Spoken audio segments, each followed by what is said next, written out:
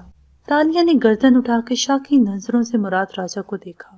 اس نے ماتھے پہ سرخ پٹی باندھ رکھی تھی اور لمبے بال کندھوں پہ گر رہے تھے۔ وہ بھی تالیہ کو ہی دیکھ رہا تھا۔ تالیہ نے نظریں پھیر لیں۔ وونگلی؟ فاتح نے ان دونوں کو نظر انداز کر کے سن باؤ کو مخاطب کیا۔ مراد راجہ کے 21 صندوق اس کے حوالے کر دو۔ ایڈم کا منہ کھل گیا۔ تالیہ شل رہ گئی۔ سن باؤ بھی چونکا۔ مگر یہ میرا فیصلہ ہے اور تم سب کو یہ ماننا ہوگا، وہ قطعیت سے کہہ رہا تھا۔ مگر وہ تو غربا کے لیے۔ تالیہ نے بولنا چاہا تو فاتح نے ہاتھ اٹھا کے اسے خاموش کرایا۔ اس کے بدلے تمام غلام آزاد ہو گئے ہیں۔ سونے کے چند سکے ہر شخص کے حصے میں آئیں۔ اس سے بہتر یہ نہیں کہ انہیں آزادی مل جائے۔ میں نے جو کیا ہے وہ ملاقہ کے لوگوں کی بہتری کے لیے کیا ہے۔ میں نے غلاموں سے آزادی اور تم دونوں سے واپسی کا وعدہ کیا تھا، کسی کی غربت مٹانے کا نہیں۔ اس لیے مجھے میرے وعدے نبھانے دو۔ کچھ تھا جو اس کے انداز میں بدل گیا تھا، سختی، سنجیدگی، کوئی سایہ سا تھا جو چہرے پہ آن پڑا تھا۔ ایڈم یک ٹک اسے دیکھ رہا تھا۔ البتہ تالیہ نے سر ہلا دیا۔ جو آپ کو مناسب لگے توانکو۔ مگر ملکہ نے تو… سن باؤ نے سرگوشی میں احتجاجاً فاتح سے کچھ کہنا چاہا، مگر اس نے سختی سے ہاتھ اٹھا کے اسے روکا۔ میں ملکہ کا غلام نہیں ہوں، سلطان کو دوسری ملکہ نہیں لانے دوں گا۔ یہ وعدہ کیا تھا میں نے، مراد راجہ کو تباہ کرنے کا نہیں۔ اس لیے راجہ کے صندوق واپس کر دو۔ غلام حکم دے رہا تھا، پٹی بندھا ہاتھ اٹھا کے اشارہ کر کے کہہ رہا تھا۔ سن باؤ نے گہری سانس لی اور سپاہیوں کو اشارہ کیا۔ کوئی بعید نہیں یہ غلام سلطان کو جا کر کہتے کہ اس سازش میں ملکہ بھی شریک تھی۔ ایسی صورت میں سارا کھیل پلٹ جاتا۔ مراد کے ساتھ آئے سپاہی ان حویلیوں کی طرف چلے گئے۔ سن باؤ بھی ساتھ ہو لیا، البتہ بار بار ناخوشی سے پلٹ کے ان کو دیکھتا ضرور تھا۔ ایڈم گم سم کھڑا تھا۔ تالیہ خاموش تھی۔ فاتح حویلیوں کی سمت دیکھ رہا تھا اور گھوڑے پہ بیٹھا راجہ ان تینوں کو۔ تو یہ شاہی مورخ بھی تمہارے ساتھ آیا تھا؟ اس نے براہ راست تالیہ کو مخاطب کیا تو اس نے خفا سی نظریں اٹھائیں۔ ہمارا آنا آپ کا مسئلہ نہیں ہے، ہم کیسے جائیں گے؟ کیوں نہ اس بارے میں بات کر لی جائے؟ وہ برہمی سے بولی تو فاتح نے اس کو دیکھا۔ راجہ نے مجھے چابی دے دی ہے۔ ساتھ ہی کرتے کے گریبان کے اندر سے سنہری زنجیر نکال کے دکھائی جس میں ڈلی اور سکہ دونوں کو جوڑ کے بنی چابی پروئی تھی۔ تالیہ نے چونک کے باپ کو دیکھا جو مدھم سا مسکرا رہا تھا۔ تم جاؤ تالیہ، یہ چابی تمہیں خود راستہ دکھا دے گی۔ تمہیں اسی جنگل میں جانا ہے جہاں سے تم آئے تھے۔ ہم تینوں جا سکتے ہیں؟ وہ حیران تھی، بار بار فاتح کو دیکھتی جیسے ابھی وہ کوئی مگر کہے گا، لیکن وہ سنجیدہ رہا۔ مراد راجہ درست کہہ رہا ہے، ہم ابھی یہاں سے روانہ ہو رہے ہیں۔ سونا لینا اور سلطان سے بات کرنا یہ سب مراد راجہ کا کام ہے۔ کیا تمہیں محل سے کچھ اٹھانا ہے؟ عام سے انداز میں رک کے تالیہ کی طرف دیکھا تو اس نے نفی میں سر ہلایا۔ مجھے کچھ نہیں چاہیے، میں لعنت بھیجتی ہوں بندہ ہرا کے اونچے محل پر۔ تنفر سے بولی تو فاتح نے سر ہلا دیا۔ پھر آؤ، ہم تمہارا انتظار کر رہے ہیں۔ وہ گھوڑے کی طرف بڑھ گیا۔ ایڈم کو بھی اشارہ کیا تو وہ بھی گم سم سا ساتھ ہو لیا۔ ذرا فاصلے پہ فاتح کے گھوڑے کے ساتھ 2 مزید تازہ دم گھوڑے تیار کھڑے تھے۔ ان پہ کھانے پینے کا مناسب سامان بھی لدا تھا۔ وہ اپنے گھوڑے پہ سوار ہو رہا تھا جب ایڈم پیچھے سے شاخی انداز میں بولا،